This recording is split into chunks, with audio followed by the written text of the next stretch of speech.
The kind of stop that begins with a single umpire moving. One official, breaking from the position and the stillness that umpires maintain throughout the normal conduct of a game, moving with deliberate and unmistakable purpose toward a specific location on the field. And then a second umpire following. And then the particular formation that experienced baseball observers recognize immediately as the signal that something significant is being addressed through official channels in real time. They were moving toward Shohei Ohtani. And they were not moving toward him with the body language of officials delivering a routine communication. They were moving with the specific, focused, institutional authority of people who have witnessed something and have made a determination about what their responsibility requires them to do in response. They blocked his path. The stadium, which had been producing the normal noise of a professional baseball crowd engaged with an active game, went through a transition that those present described as happening faster than seemed possible. From full noise to something approaching silence in a matter of seconds. The particular silence that a crowd produces when it recognizes that what is happening on the field in front of it is not part of the script it came expecting to watch. And then one of the umpires reached out. And took Ohtani's bat. Not as a gesture. Not as the symbolic beginning of a conversation that would resolve without consequences. As a confiscation. The physical removal of an item from a player's possession by an official with the authority to remove it and the institutional determination that removing it was the appropriate response to what they had witnessed. The crowd processed this in stages. First the silence. Then the murmur of 10,000 people simultaneously attempting to construct an explanation for what they were seeing. Then the specific, escalating noise of a stadium that has reached the collective conclusion that something extraordinary is happening and has decided to respond to that conclusion with volume. The umpires issued their ruling. And the punishment, when it was communicated through the official channels that deliver these determinations to the teams and players involved, shocked everyone who heard it. But the bat confiscation and the ruling were only the beginning. Because while the stadium was still processing the official action, a different and in some ways more significant development was taking place in the Cubs' dugout. Where their manager, a person who has spent decades in professional baseball developing the specific capacity to observe events on a field with accuracy and clarity, was preparing to say something publicly that he understood would be the most discussed statement he had made in years. He had seen something. With his own eyes. And he was going to say so. To understand why the umpires moved, you first have to understand the sequence that produced their movement. The game had been proceeding within the normal boundaries of professional competition. The specific competitive tension that always exists when these two teams share a field had been present and visible throughout the early innings but had not produced anything that the umpiring crew had needed to address through official intervention. Ohtani's at-bat in the relevant inning began without indication that it would end the way it did. He worked the count with the patience that defines his approach at the plate. The Cubs pitcher executed his plan with the focused competence of someone who understands that the at-bat he is in requires his best thinking and his best execution simultaneously. The exchange between pitcher and hitter was the kind of professional confrontation that makes baseball worth watching at its highest level. And then Ohtani did something that nobody in the stadium expected. The specific nature of what he did exists in a category that professional baseball's rulebook addresses but that most fans and most observers have never seen enforced in real time because the circumstances that produce it are so unusual that the relevant regulations exist primarily as theoretical boundaries rather than practically applied constraints. What Ohtani did was not malicious. Every account of what happened, including the accounts of the umpires who responded to it and the accounts of Cubs players and staff who witnessed it from the closest available vantage points, is consistent on this point. It was not malicious. It was not intended to gain an unfair competitive advantage in the conventional sense of that phrase. But it was unexpected. And it was, by the standards that the umpiring crew is required to apply regardless of intent, outside the boundaries of what the rules of professional baseball permit within the conduct of an at-bat. The moment it occurred, the home plate umpire's response was immediate. Not hesitant. Not the careful, deliberative response of an official who is uncertain about what he witnessed and is buying time to consult with colleagues before acting. Immediate. The response of a person who saw something clearly and knew exactly what seeing it required him to do. He called to his colleagues. And they moved. The physical act of confiscating a player's bat is one of the most visible and most rare interventions available to a major league umpiring crew. It is rare precisely because the circumstances that justify it are unusual. The standards that must be met before an umpire can reach out and remove an item from a player's possession are specific and demanding. They are not met by ambiguous situations or borderline cases or the kind of close calls that reasonable officials might assess differently depending on their angle of observation and their interpretation of intent. When a bat is confiscated, it means the umpires are certain. Certain about what they saw. Certain about what it means within the framework of the rules they are charged with enforcing. Certain enough to take a physical action that will be immediately visible to everyone in the stadium and will generate a response from the player, the teams, and the institutional apparatus of professional baseball that cannot be avoided or minimized. The umpire who took the bat did so with the specific, measured authority of someone performing an action they have determined is correct and are prepared to defend through every level of the review process that will inevitably follow. Ohtani's reaction to the confiscation was observed by everyone close enough to see his face in that moment. He did not argue. He did not produce the animated objection that most players, confronted with a ruling of this significance in the middle of a game they are competing in, would consider not just acceptable but necessary as a demonstration of competitive spirit. He looked at the umpire. Held the look for a moment that witnesses described as communicating something complex and not immediately readable. And then he released the bat. That release, the voluntary giving up of the item being confiscated without physical resistance or verbal escalation, was itself a form of communication that the people observing it processed in different ways. Some read it as composure. The characteristic calm of a person who has made a determination that the situation does not require the response that would be available to him. Others read something more complicated. The release of a person who knows that what they did requires no defense because the defense will emerge through the proper process in its proper time. The bat was taken to the umpire's room under the stadium, where it would be examined. Where the examination would produce findings. Where those findings would inform the punishment that the league office would ultimately determine was appropriate. The finding, when it emerged, shocked the people who received it. Professional baseball's disciplinary apparatus does not issue shocking punishments for ordinary violations. The process that follows a bat confiscation is thorough. Technical. Conducted by people whose expertise is specifically the examination of equipment for the kinds of alterations that the rules of the sport prohibit. People who have done this before. Who know what they are looking for and who are not easily surprised by what they find. They were surprised by what they found.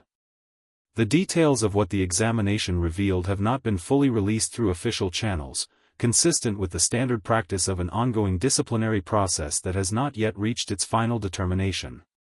But the people with knowledge of the findings, the officials and representatives who are part of the process and who understand what the examination produced, have described the reaction in consistent terms. Disbelief.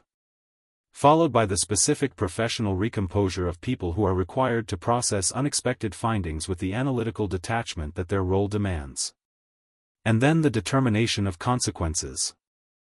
The punishment issued to Ohtani based on the findings from the bat examination is the kind that generates the particular reaction in professional baseball communities that only the most significant disciplinary actions produce. Not just discussion among the people directly involved. Not just commentary from the organizations affected. The full, broad, cross-platform conversation of a sport that has just been confronted with something that challenges assumptions it had not previously needed to examine. Veteran observers of the sport's disciplinary history placed the punishment in context. They did not find comparable precedents easily. Craig Counsell waited until he was in front of the microphones before saying what he had decided to say. He is not a manager who acts on impulse in public settings. His relationship with the press room is one of the more carefully calibrated in professional baseball. He understands that what he says in front of reporters becomes part of the permanent record of a game and a season and a career, and he manages that understanding with the discipline of someone who has learned through experience what careless public statements cost. He had been careful throughout his career. He was about to be less careful than usual. Because what he said he had witnessed with his own eyes was something that his professional standards would not permit him to leave unsaid regardless of the consequences that saying it might produce. He began the relevant portion of his press conference with a sentence that made the reporters in the room understand immediately that the normal calibration was not in effect. He said he had seen Shohei Ohtani. He paused after that sentence. Not for dramatic effect. For the pause of a person who is confirming internally, one final time, that what they are about to say is something they are prepared to stand behind completely and permanently. Then he described what he said he saw. His account was specific. The specificity of someone who is not reconstructing a vague impression but reporting a clear observation from a close enough distance that the details are not subject to interpretive uncertainty. He said he saw Ohtani do something with the bat before the at-bat in question that, if his observation was accurate, would explain everything that happened afterward. The umpire's response. The confiscation. The findings from the examination. The punishment. He said he saw it with his own eyes. The press room went through the particular kind of still that it goes through when the person speaking has just delivered a statement that everyone present understands will be the most repeated sentence from that press conference regardless of what else is said. Then the questions began. The detail that has generated the most surprised reaction from the people following this story is not the bat confiscation. It is not the punishment. It is not even the Cubs manager's accusation and the specific claim that he saw what he says he saw with his own eyes. It is what happened after all of that. Ohtani was found alone in the Cubs' locker room. Not the Dodgers' locker room. Not the space that his own team occupies in the stadium's organizational geography. The Cubs' locker room. The space belonging to the team whose manager had just made a public accusation against him.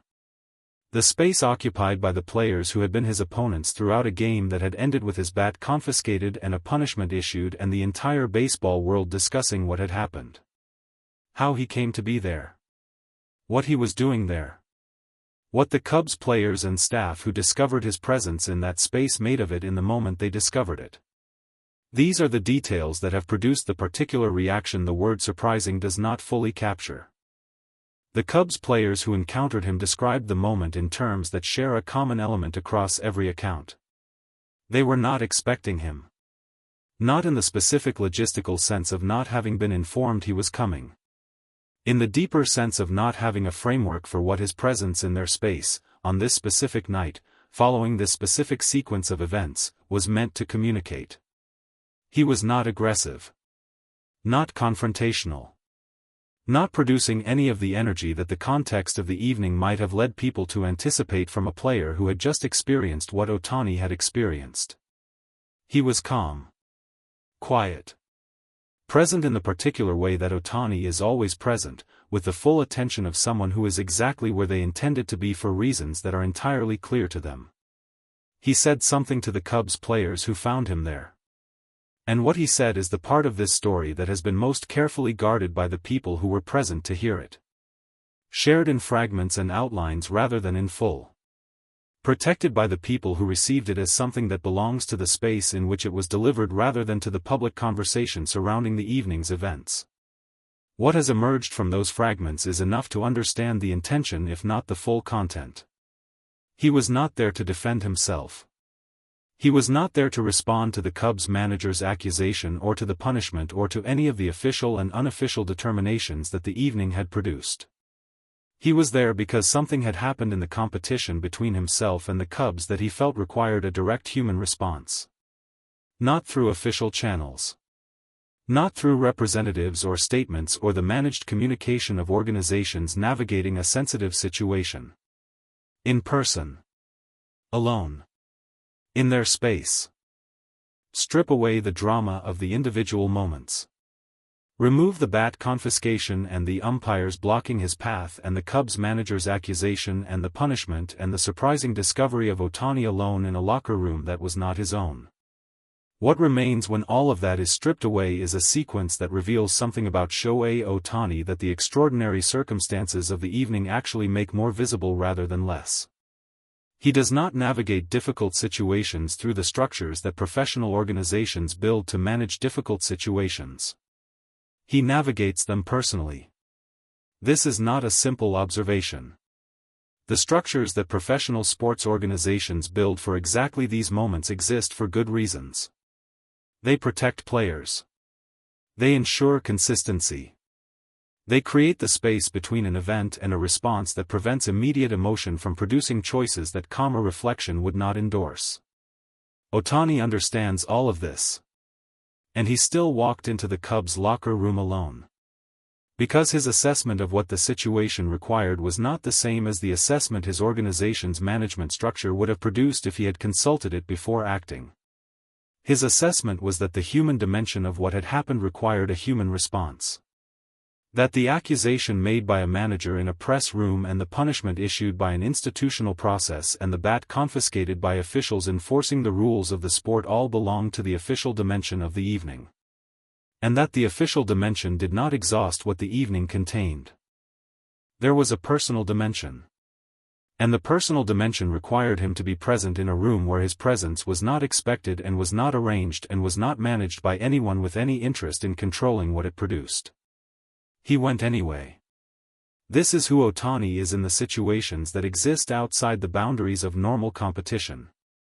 In the spaces where the rules of the sport do not reach and where the character of the person is the only thing navigating. The Cubs manager issued a clarifying statement the following morning. Not a retraction. He did not retract what he said he saw with his own eyes because retracting it would require him to say that his observation was inaccurate. And he is not prepared to say that. But a clarification. A statement that placed what he said within the fuller context of a complicated evening. That acknowledged the dimensions of the situation that his press conference statement, delivered in the immediate emotional aftermath of a game that had produced more than any post-game press conference is designed to contain, had not fully addressed. The official process continued its work. The punishment would be appealed through the channels that exist for appeals. The findings from the bat examination would be reviewed by the parties withstanding to review them. The determination of what ultimately happens in the institutional space would emerge through the timeline that institutional processes require. All of that would happen. And in the Cubs' locker room, in the space where Ohtani had appeared unexpectedly and said what he said to the players who found him there, something smaller and more permanent had already happened. Something that the official process does not have a mechanism for recording. A person had walked into a difficult space voluntarily. Had delivered something human to people who were not expecting anything from him and were prepared, given the evening's events, to receive something much less generous than what he offered. Had walked back out without waiting to see what they made of it. The Cubs players who were present have not spoken publicly about the specific content of what he said. They have protected it with the particular care of people who received something they understand belongs to them and not to the broader conversation surrounding the evening. But several of them, in the days that followed, were observed in interactions with Ohtani that carried a quality different from the normal competitive distance that opposing players maintain across the boundary of their professional opposition. Something had shifted. Not in the standings. Not in the official record. Not in any space that the statistics of professional baseball track and store and distribute to the audiences that consume them. In the human space. The one that exists underneath the game and around it and in the locker rooms and the corridors and the unexpected places where people find each other without arrangement and without management and without any structure beyond the simple fact of two human beings in the same space at the same time.